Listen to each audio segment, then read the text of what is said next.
Not all Sherlock Holmes's clients were the rich and famous. They came from all walks of life, even the humblest. Indeed, he was more apt to give heed to the humble client, the minor tragedy, because that was the nature of the man, human and understanding. Yeah, hang it all, Holmes. Let me have a look. After all, I did buy the beastly thing. Why don't you wait for moving pictures, Watson? Much more interesting, you know. Pictures that move? Ridiculous. I'm not being ridiculous. They've already been invented by a Frenchman named Lumiere, and an American, Edison, seems to have made it quite practical. Absurd. He'll never get anywhere with them, you'll see. Not commercially anyway. Nobody will be interested. Come in.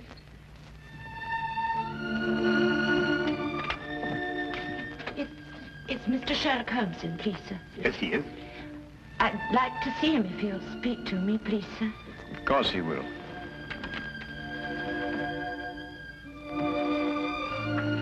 This is Mr. Sherlock Holmes. I'm Dr. Watson. Mrs. Sir? Mrs. Jessie Hooper. Oh, come now, my dear, it's not as bad as that. It's Billy, sir. My husband. He's dead. Oh, my dear. Here, come and sit down and tell us about it. Get a cup of tea, Watson. They say he hanged himself, sir, 3 days ago in a hotel in Glasgow. Oh, yes, I remember. William Hooper, a traveling salesman with Whipple Brothers, I believe. Yes, sir. Brooms and brushes. He was on his last job for the firm. They were letting him go. Yes, sir, but Billy would have found another job. He wasn't afraid to work. Of course he wasn't. He didn't hang himself, sir. He didn't. Jessie, I believe you have a baby. Yes, sir. 6 months old. Is there any insurance? Yes, sir, but they say because Billy hanged himself. The policy won't be paid. Tell me, Jessie, when did you last see Billy? On the day he went out to Glasgow, on the train. I went out part of the way with him to Doncaster. To cheer him up, I take it. Yes, sir. He was so upset about losing his job, about it being his last trip for Whipple's. Yes, of course, I understand. Was he in a more cheerful frame of mind when you left the train at Doncaster? Oh, yes, sir. We had ever such a jolly time. There was a gentleman in the compartment who was so funny he kept us in stitches. When he laughed, you just couldn't help laughing with him. I see. Was there anyone who might have benefited by his death? No, sir. No one at all. Was he a native of London? No, sir. He came from Exbar. That's a little village in Cornwall. I see. Well, I can't promise anything, Mrs. Hooper, but I'll certainly do my best. Now, where can I get in touch with you? Number 26 Western Lane. And sir, there's something I must tell you. Yes, Jessie? I'm not very well off, and what with the expenses of the baby and... Oh, never mind, never mind. There's no fee. Oh, thank you, sir.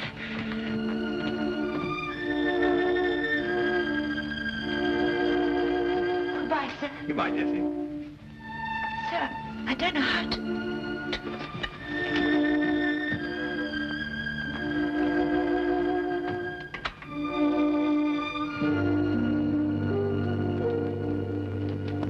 Holmes, how did you know so much about William Hooper? I read about it in the papers, Watson. One of those domestic tragedies that become buried in the back page.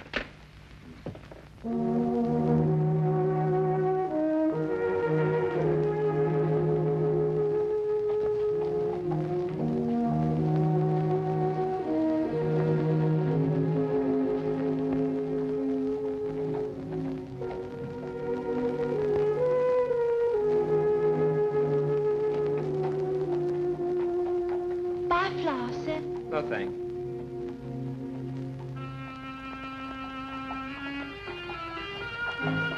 Flowers, sir.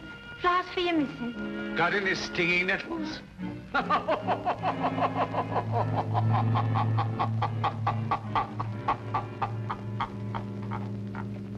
If you want to kill somebody, you can poison them or shoot them or stab them or push them over a cliff if you like, but you don't hang them. It's too deucedly awkward. Unless, of course, you want to make it look like suicide. Oh, Watson, be a good fellow, would you, and buy me 15 feet of manila rope before we go out to Glasgow? Well, we could buy that anyway. Glasgow?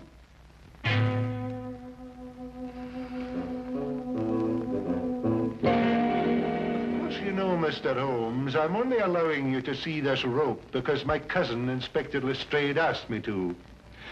He tells me you've been a wee thing useful to him down there in London from time to time. Well, that's very kind of you to say so, Inspector McDougal. I'm sure that your cousin would appreciate that.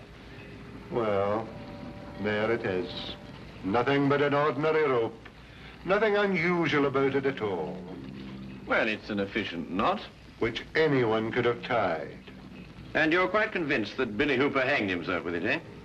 Well, he put the rope round his neck, stood in a chair, and then kicked the chair from under him. But first slinging the rope over a ceiling beam and tying it to a bedpost, eh? Aye. Have you examined the rope with the glass, Inspector? Glass, Mr. Holmes.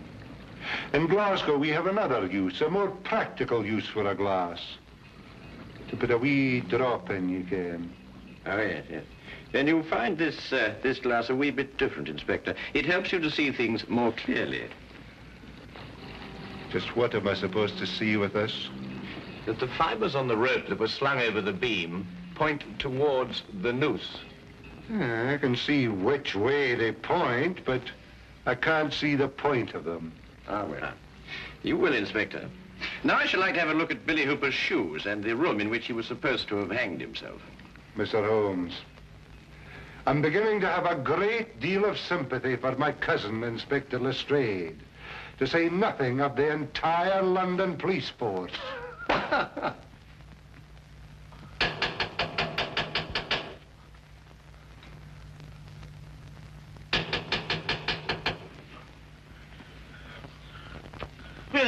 What's up? Who's it? What's there? Who is it? Huh? Morning, sir. Morning. Beautiful morning, isn't it? This is the room, gentlemen.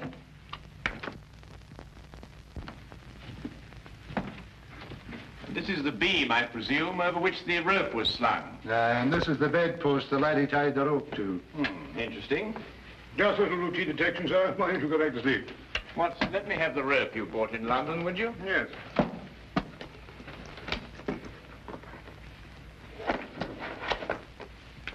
Thank you.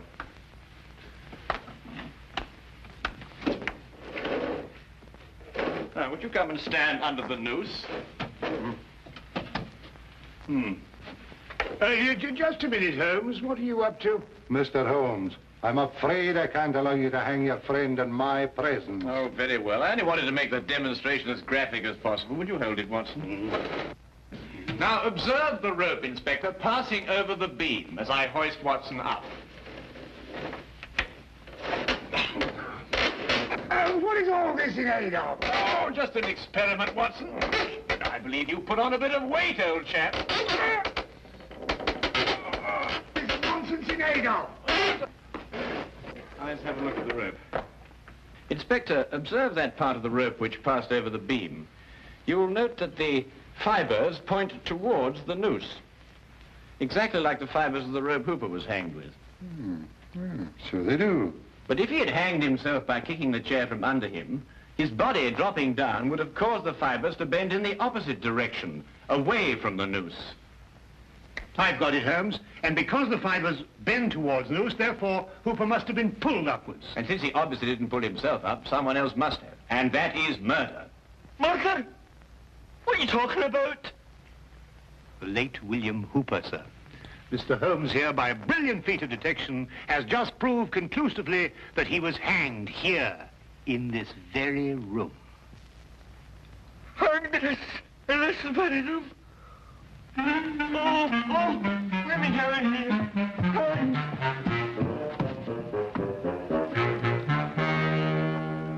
And this, I presume, is the chair that Hooper stood on. That's it. Yeah, there are no scratches on the seat. And there was a nail sticking out of Hooper's right shoe. Further evidence if you require any, Inspector. Ah, fragments of glass. Was there a broken drinking glass found on the floor, Inspector? No, nothing at all. Oh, I expect the murderer tied it up after him. But I think that we'll discover that he gave Hooper a drink with a drug in it. Rather difficult to analyze at the moment, but I shall have a look into it. Wasn't there someone in the bed, Watson, when we came in?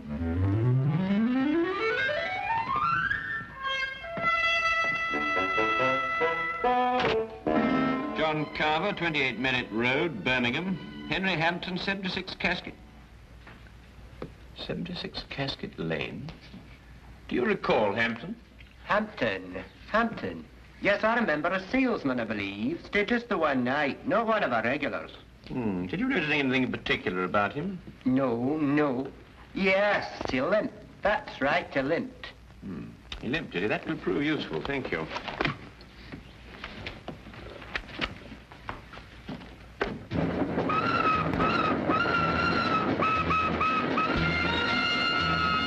Aside from the fact that Hooper was murdered, what else do we learn in Glasgow? Well, Watson, that the man who registered under the fictitious name of Henry Hampton of 76 Casket Lane is the murderer. Oh, I see. A salesman just happened to be wandering about with a length of manila rope on him. Yes, of course. Didn't you know? He's a rope salesman. But hang it all, Holmes, at least 50 people registered at the hotel that night.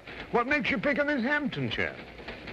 Because, my dear fellow, an elementary geographical knowledge of London would tell you that the even numbers in Casket Lane stop in the 60s. Number 76 is obviously a figment of Mr. Hampton's imagination. I see.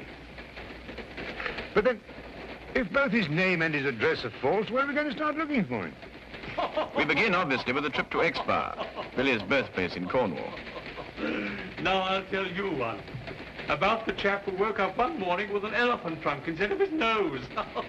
Began the day by blowing his own trumpet. Anyway, it's nonsense. The murderer be the other side of the world by now.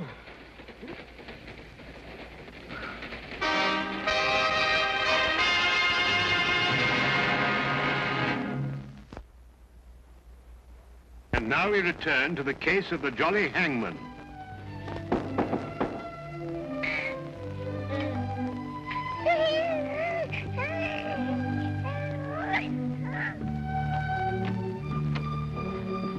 Mr. Holmes.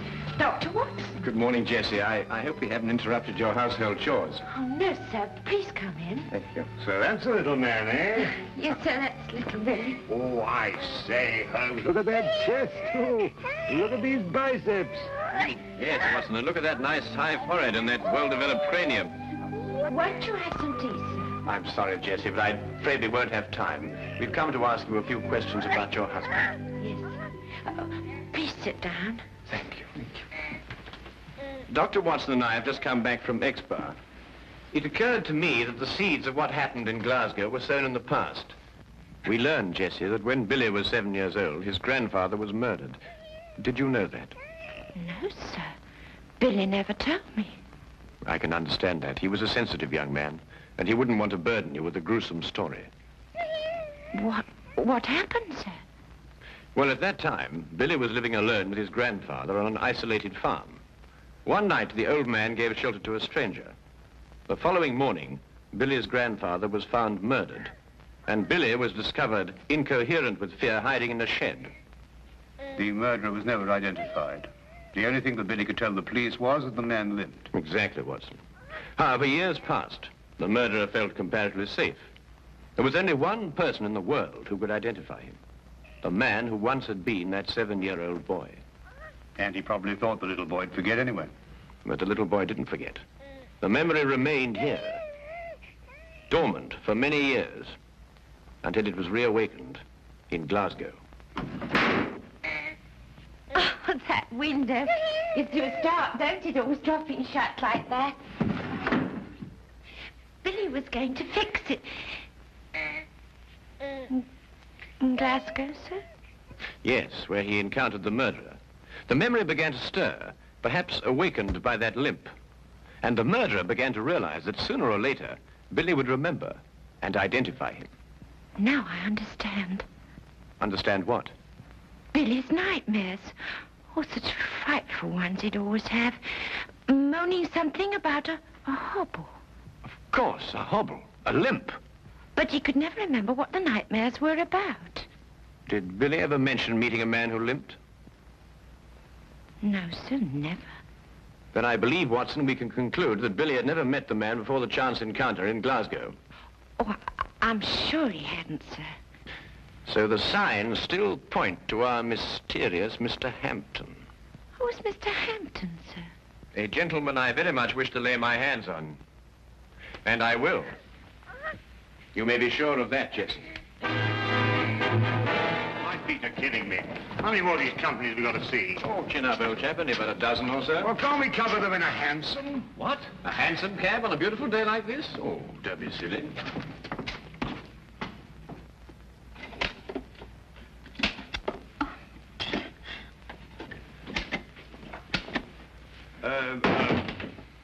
Good afternoon. Do you use a colon or a semicolon after, dear sir? Oh, colon, miss. Now, come along, Holmes. You know better than that. A semicolon, young lady. But I can't find either. Tell me, is your sales manager in? A sales manager? That'd be Mr. Thornton, wouldn't it? Or Mr. Baxter? Yes, Mr. Baxter. Did you have an appointment with him? No. Must we have one? I don't know. I'll ask him.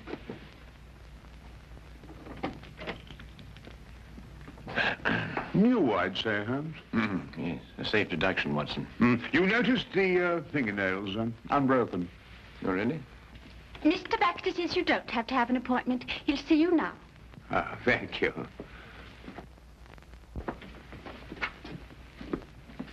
Good afternoon, gentlemen. Good afternoon.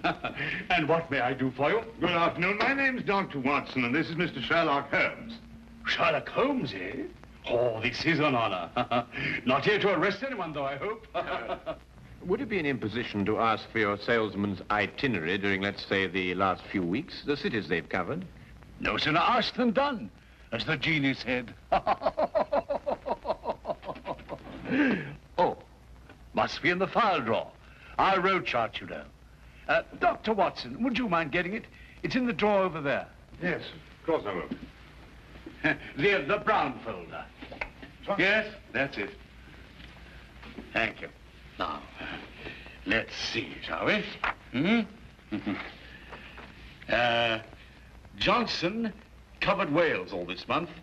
Harkinson over in Ireland. Now, quite sure you've had no one in Glasgow? That's right. Used to go on the road myself, but not any longer. Can't stand the trains.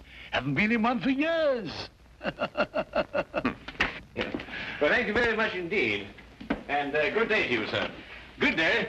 Come back if you've got any loose ends to tie up.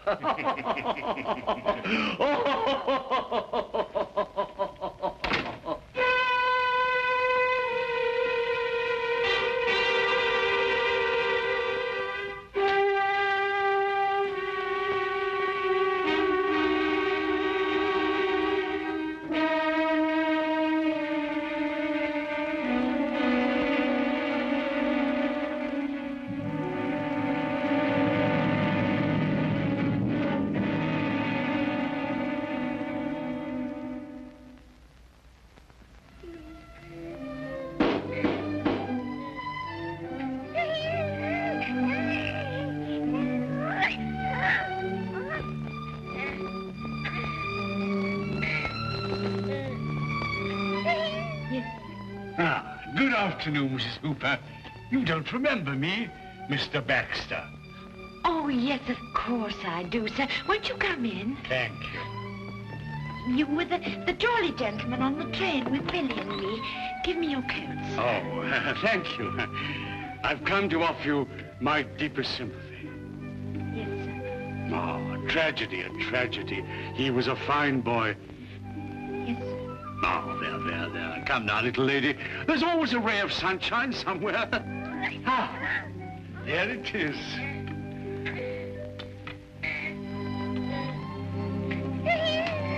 A little bundle of happiness.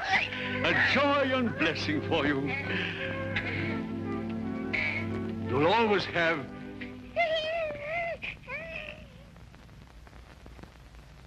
That's right.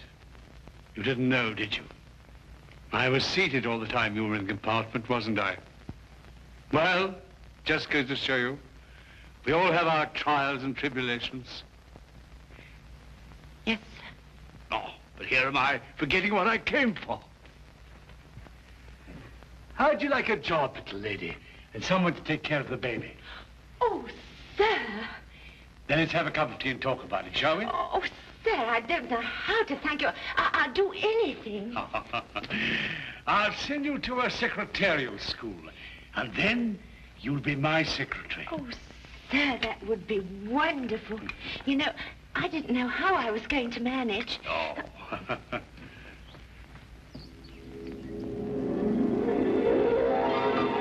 You take sugar, sir? Huh? Oh, no, thank you. Looking at you is sugar enough for me. Oh, sir, really? My friend Sherlock Holmes tells me you've been to see him. Do you know Sherlock Holmes, sir? Oh, I should think I do. Always asking my advice, Sherlock is. Can't solve a case without me, he says. He and Dr. Watson went up to Glasgow, you know, inquiring at the hotel where Billy was. And then they went down to Exbar. How do you know all that, sir? Oh, Sherlock tells me everything. I suppose you told him that you and Billy met me on the train. And you gave him my name. I'm afraid I'd forgotten your name, sir. Had you now? Then you're the only one who knows, eh? Well, wouldn't Sherlock be surprised to find that I'd met Billy on the train? Yes, indeed. Wouldn't he be surprised? Yes, sir. Now, drink up your tea, and we'll talk about your new job. Huh?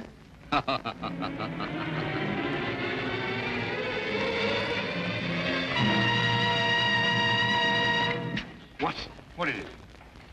On the train coming down from Glasgow. What about the train? That's where we heard that laugh. By Jove, you're right. The man telling jokes in the next compartment. Oh, I've been a fool.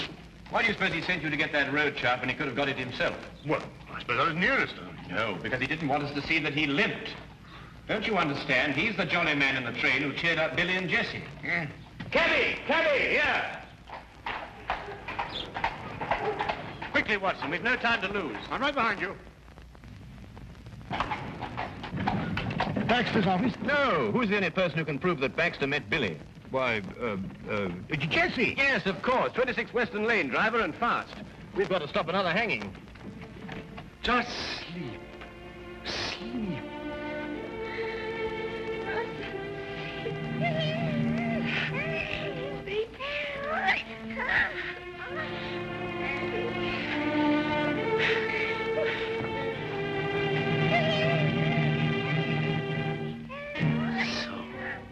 You had to go to Sherlock Holmes, eh?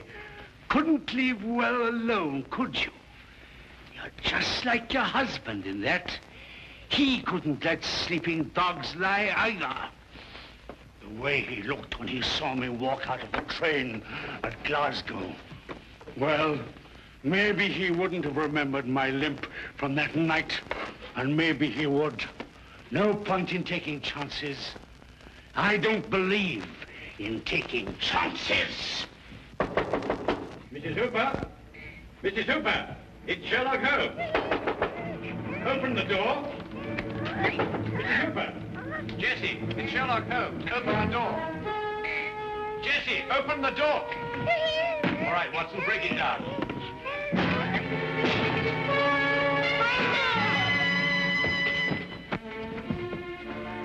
It's all right, she's just drugged. Look, what?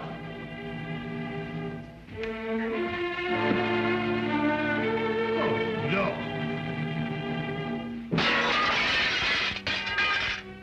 Neck broken.